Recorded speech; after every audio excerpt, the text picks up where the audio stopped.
Bien, ya estamos de vuelta aquí en Agenda Económica, 8:23 y vamos a analizar en profundidad el dato que conocimos hace algunos minutos sobre el IPC. El dato de inflación para el mes de septiembre fue de un 0,9%. Estamos en contacto hasta ahora con la economista de la Universidad Diego Portales, Carolina Molinare, para profundizar en el tema. Gracias por el contacto, Carolina. Está silenciada, parece, porque no te escuchamos. Disculpa, ahora sí. Buenos días, ¿cómo estás? Gracias por el contacto. Carolina, ¿es una buena o una mala noticia este dato de inflación que conocimos hace algunos minutos? Mira, el dato de inflación que conocimos hace unos minutos, que cierto provee esta variación mensual del IPC de 0,9%, se ajusta a las expectativas de mercado. Ajá. Era lo que reportaban las últimas encuestas de expectativas, así que en ese sentido viene siendo una buena noticia.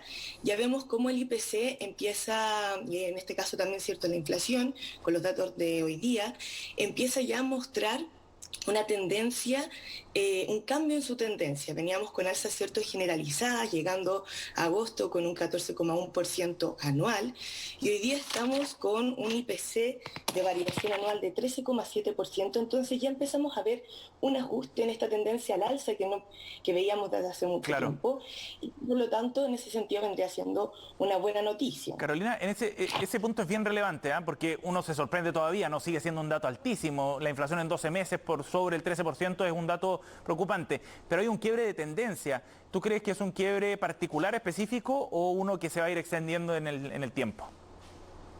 Mira, de acuerdo también a lo que se proyecta, ¿cierto?, con respecto a cómo va a ser la inflación en diciembre, lo que estipula el Banco Central y cómo van las expectativas, este dato responde un poco a que ya deberíamos empezar a ver más descensos en lo que es la inflación. Van a ser descensos, pero ajustados y paulatinos, ¿sí? O sea, ya empezamos a ver aquí un pequeño quiebre en la tendencia, pero esto no significa, ¿cierto?, que el ajuste sea muy rápido, sino que efectivamente se va a dar de una forma paulatina. Ahora, sí podríamos hablar entonces que el pic de inflación acumulada en 12 meses ya queda atrás con el dato que alcanzamos en agosto. Claro, efectivamente el dato de hoy día nos dice que el pic fue en agosto, así que en ese sentido, si no existen más sorpresas, ¿cierto?, claro, que involucren en la inflación y que afecten a la inflación, deberíamos empezar ya a ver esta convergencia hacia las proyecciones que estipula también el Banco Central. Sí, claro que sí. Y en ese sentido puede ser una noticia algo alentadora o esperanzadora al menos, porque este año estuvo marcado fundamentalmente por sorpresas, ¿no? Nos llevábamos sorpresa en cada uno de los boletines, el mercado tenía una proyección y el dato oficial solía ser más alto. Claro, efectivamente nos llevamos varias sorpresas. De hecho, el IMASEC, ¿cierto?, que de la semana pasada también fue una sorpresa. Sí. Entonces, el último dato del IMASEC también fue una sorpresa, y eso también va estimulando un poco las alzas inflacionarias. Entonces, en ese sentido, ha sido un año de desanclaje bastante alto en las expectativas, Cierto. pero vemos cómo los datos empiezan como a converger. Carolina, respecto al informe de hoy día, ¿qué factores son los que inciden en este 0,9%? Mira, tenemos principalmente un alza en los alimentos, y eso responde, por ejemplo, a que el mes de septiembre es un mes donde se consume una mayor cantidad de alimentos. O sea, tenemos, ¿cierto?, todo lo que son las fiestas patrias, el 18 de septiembre, entonces hay un mayor aumento en los precios como de las carnes de pollo, la carne de vacuno, el tomate. Entonces tenemos una importante alza, ¿cierto?, en lo que viene siendo el índice de alimentos, la división de alimentos y bebidas no alcohólicas. Ajá. Eso era parte de lo esperado en todo caso, ¿no? No significa necesariamente que estemos viendo un ciclo de alza de este segmento en particular, ajeno a lo habitual. Te lo pregunto porque este ítem es particularmente sensible para los presupuestos familiares, por eso. Claro, efectivamente lo que tú mencionas es un ítem bastante sensible, pero también hoy día aparecieron, ¿cierto?, los datos de la FAO, que es de los alimentos internacionales, y aparece que efectivamente también se muestra un descenso en estos precios. Entonces es verdad que tenemos hoy en septiembre, ¿cierto?, este componente estacional, pero ya deberíamos también empezar a ver tal vez un pequeño descenso en el precio de los alimentos, que es lo que tú muy bien mencionas, lo que afecta directamente, ¿cierto?, el bolsillo de las familias. Sí. Ahora, es interesante este punto también, Carolina, porque la inflación, este aumento de precios puede ir por factores externos, por un ciclo, digamos, y esa inercia, o bien también por la presión que supone el mayor consumo en Chile.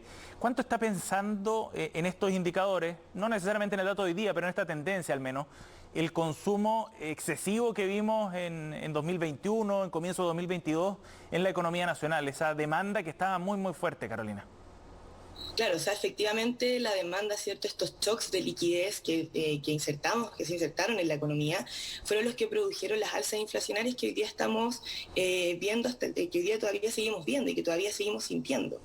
Entonces, lo que ya viene con respecto a la liquidez es que ya hay una convergencia, ¿cierto?, a que estos shocks de liquidez se estén retirando, estos estímulos que produjeron estas alzas inflacionarias, se están retirando de la economía, y eso también viene siendo una buena noticia porque ya no van a seguir persistiendo estos estímulos. Entonces, en ese sentido, ya vemos una convergencia, ¿cierto?, hacia la tendencia de la liquidez de la familia y de los hogares, y eso va retirando estos estímulos que incrementan la inflación. Ajá. Carolina, la última pregunta. Con este dato sobre la mesa, ya este 0,9%, el PIC que pareciera haber quedado atrás en la inflación acumulada, ¿qué crees tú que va a pasar con el Banco Central? ¿Esto refuerza la estrategia que ha ido siguiendo el banco? ¿Qué pasaría con la tasa fundamentalmente de aquí a fin de año si es que esta tendencia se ratifica después en los meses siguientes? Claro, o sea, efectivamente ya el Banco Central, ¿cierto?, ha dado señalización de lo que se viene con respecto a la tasa de interés, y lo que debiésemos esperar es un alza de esta tasa, debido a que todavía existe efectivamente una presión inflacionaria y una persistencia, aunque hay un cambio de la tendencia. Todavía estamos en cifras bastante elevadas. De hecho, ya ha existido, ¿cierto?, una corrección de lo que se espera de la inflación a diciembre. Estaba en un 12%, hoy día esperamos que esta proyección en diciembre de la inflación sea un poco más alta, y el Banco Central ha hecho esa lectura, y por lo tanto debiésemos esperar que haya un aumento acotado, eso sí, de la tasa de interés. Bien, Carolina, muchas gracias por conversar con nosotros. Un primer análisis al menos para entender bien y dar contexto al dato conocido esta mañana. Gracias por el contacto con CNN. Que estén muy bien, hasta luego. Chao, buen día. 8:30, cerramos Agenda Económica. Vamos a estar profundizando en este tema, por supuesto, durante el día. Pronto